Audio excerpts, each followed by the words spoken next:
Last up late before Australia votes. And it is Anthony Albanese's to lose.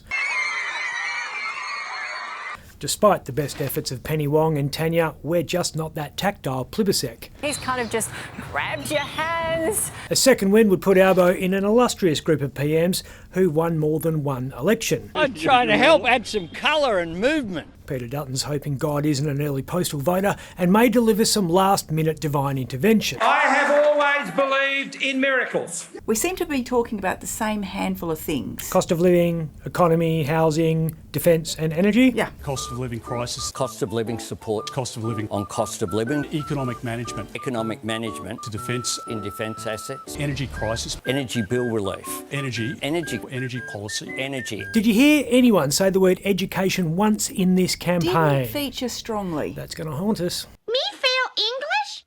That's impossible. Your last chance to call bullshit. We'll start with Cosy Lives. Labor pledged tax cuts of $5 a week, which, if you believe Peter D, will buy you breakfast for almost a fortnight. About $4.20. Bad look. When was the last time Albo or Dutton went shopping? Seriously, it can happen to anyone. One banana, Michael. What could it cost? $10? The Libs say they'll reduce fuel excise by 25 cents a litre, which will appeal to Australian motorists. But both policies will do 2/5 of f***all for most people. My house insurance just went up by $350 this year alone. Those Liberal and Labor tax breaks won't even cover that, let alone the next trip to Coles. How much? And by Coles, I mean Dan Murphy's.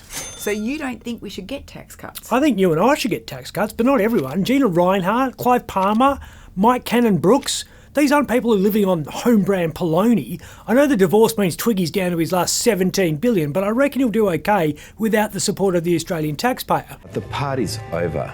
Okay, what's your take on housing? Labor did better. They won ground with that $10 billion pledge to build 100,000 homes, which they'll probably have to make out of Lego because both the ALP and Liberals have pledged to slash migration, which means no Irish tradies. With Labor, free TAFE will be permanent, so you can get the skills you need. That's great, Albo, except those tradies are going to be useless for at least 2 years and probably 3. And by the time they work out which end of the hammer to use, they'll bugger off to the mines and get more money than God by standing behind a wheelbarrow on a Rio Tinto site.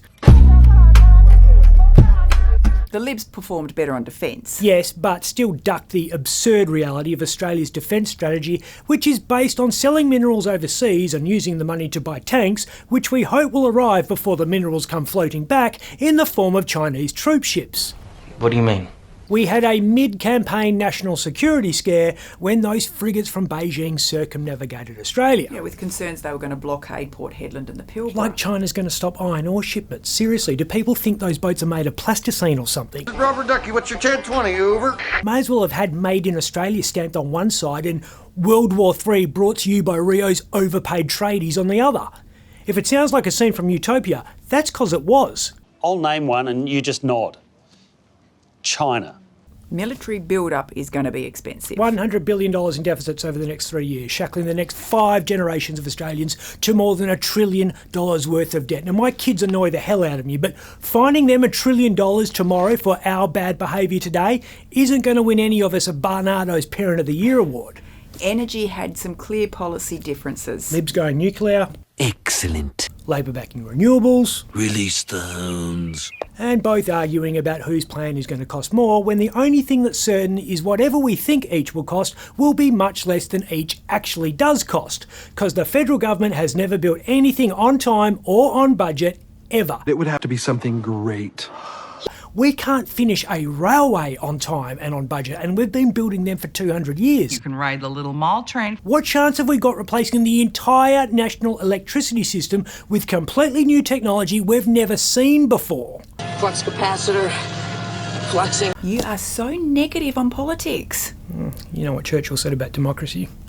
Worst form of government, except all the others that have been tried. Here's to not buggering it up. I'm Ben Harvey.